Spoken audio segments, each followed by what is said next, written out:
ก็ได้กินเนาะมันจ้องไปเนาะแล้วดูอยู่แน่เลยมาได้กับพักกินมาได้พี่น้องเที่ยวบึง หมดได้แล้วยังเชื่อกินมากเบิร์ด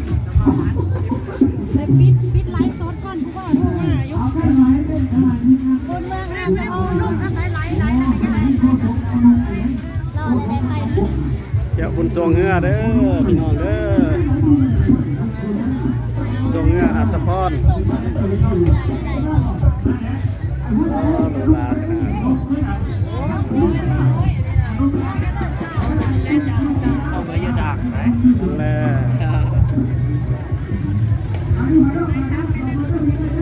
เดี๋ยวงานบุญทรงเงือเด้อการแสดงลูกหลาน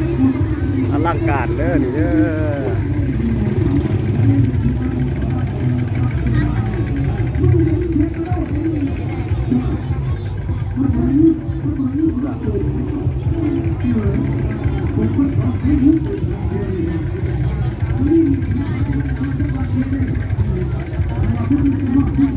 ห้องนั้นไปไป ก็ทะลุถึงเก้าไปบนท่านได้เลาะบนแล้วเลาะไปพุ่นแล้ว เยอะ เยอะจังนะเนาะอย่าเบิ่งซื่อๆโอ้ยเอาเฮ็ดไปซังนะบ่ยากบ่หาก็เฮ็ดตุ้มไปจังมันหลายแล้วเอามาแม่ซื้อกินนะแม่นี่เอาละแม่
รักเครื่องเด้อ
ล่ะ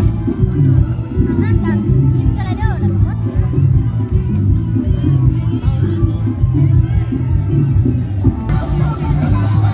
สไลเดอร์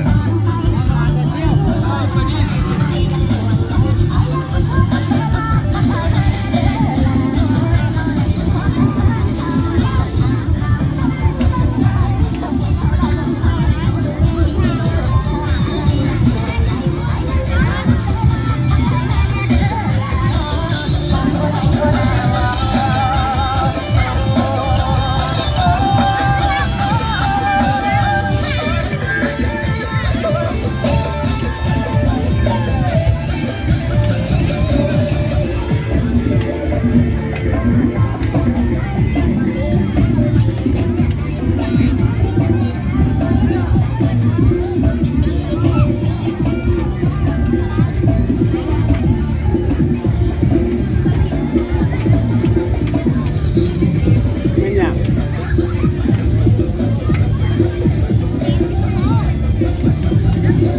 ในสิงคโปร์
พอทางงอแล้วชนขับเรือหมดที่พอทางเลยทางไปแล้วพอทางที่นั้น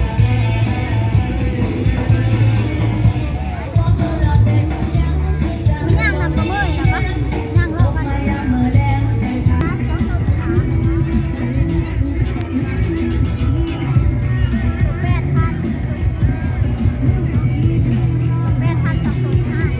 เฮ็ดหยังอ่ะเสื้อหยัง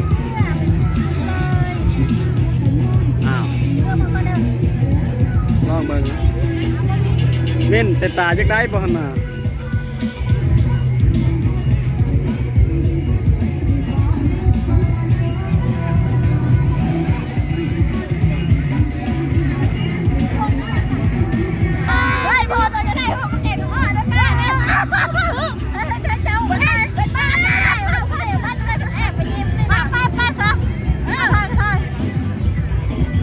ถ่ายวิดีโอจ้าเห็นเบิดเลยโอ้ยวิดีโอจ้าโอ้บันทึกแล้วเปล่าอาตรงนี้มันกินเบียร์ป่ะเจ๊ โอเคมาเรียกไปเจอ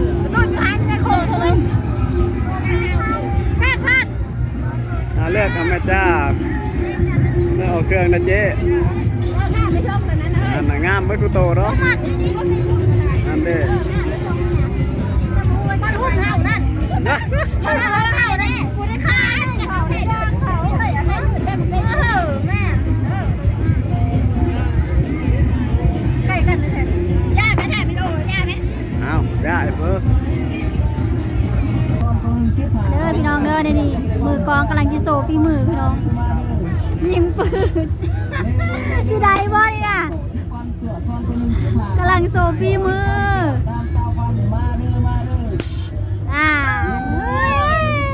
เอาไปอีกอย่าไปขึ้นยิงเอ็มร้อยหลบนะเฮ้ย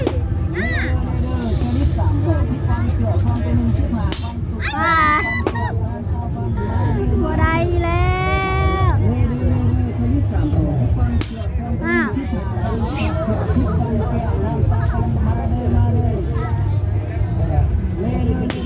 แม่ตึกแล้ว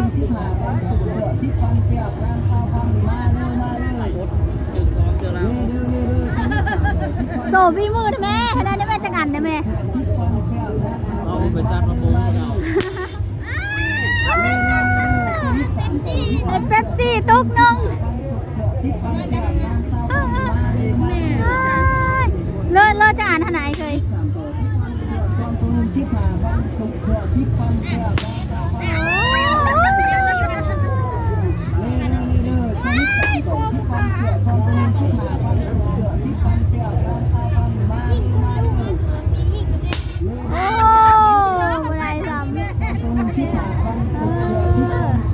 อะไรจากรูปบ้านนี่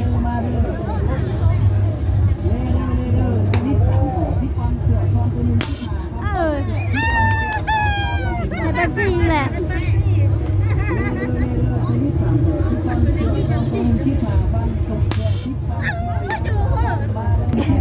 เสียเงิน5,000กีพี่น้องเบิ่งโซ่ผลงานมันก็ได้ถึงเติบแด้นี่นะมาไปในบ้านคอนเสิร์ต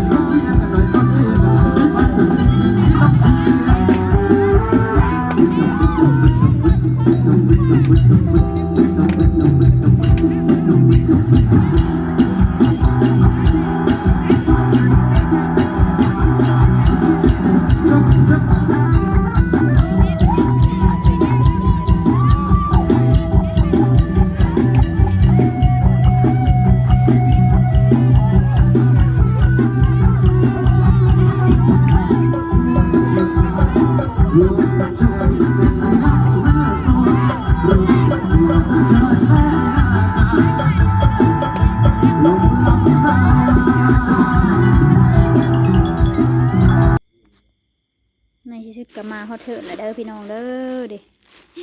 เบิ่งกับปุกสะปุยเบิ่งเสียงพี่น้องเบิ่งหน่อยนี่ไปน้ำกันเลยส่งตัวหนึ่งพี่น้องเลยส่งหนึ่งโอ้สีหล่อนี่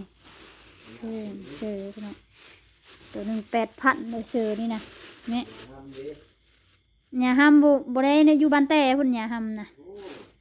บ่เห็นหน้าเลยได้ส่งตัวหนึ่งพี่น้องเลยโอ้หอดละซื้อไข่บ้างเนี่ยซื้อไข่นำบ่เป็นตาได้กินแต่ด้วยนึงค่ะนะบ่เป็นตะกินโอ้ยเสียดายเงินซื้อนิ้วเขา5,000มันเป็นนี่เลยนี่นะมันเป็นนี่เลยพวกนี่นะนี่ไงพี่น้องเอ้ยซื้อไข่บ่แต่กินพี่น้องเอ้ยจะคิดว่าเนี่ยเลยเบิ่งหน้าจ้าผู้ไทยเบิ่งสภาพทรงผมไม่ให้ว่าเลยพี่น้องเอ้ยก็มาฮอดเถิดนี่นะไปบุญพี่น้องไปบุญเมืองซาบุไทยอยู่เลยเมืองอัศพรบุญอย่างบุญนั้นบุญทรงเฮอพี่น้องจะไปตอนกลางวันบ่ได้ได้ไปตอนกลางคืนนะพวกมันแดดแห้งกลางวันซาบุไทยประกาศเกี่ยวเขาแน่เลยเนาะมันนี่ก็มาเถอะนะพี่น้องเป็นเลิกอะฝากคลิปซาบุไทยในพี่น้องเด้ออย่าลืมกดไลค์กดแชร์กดติดตามเป็นกำลังใจซาบุไทยในพี่น้องเด้อมือซาบุไทยจะไปก่อนเลยนะ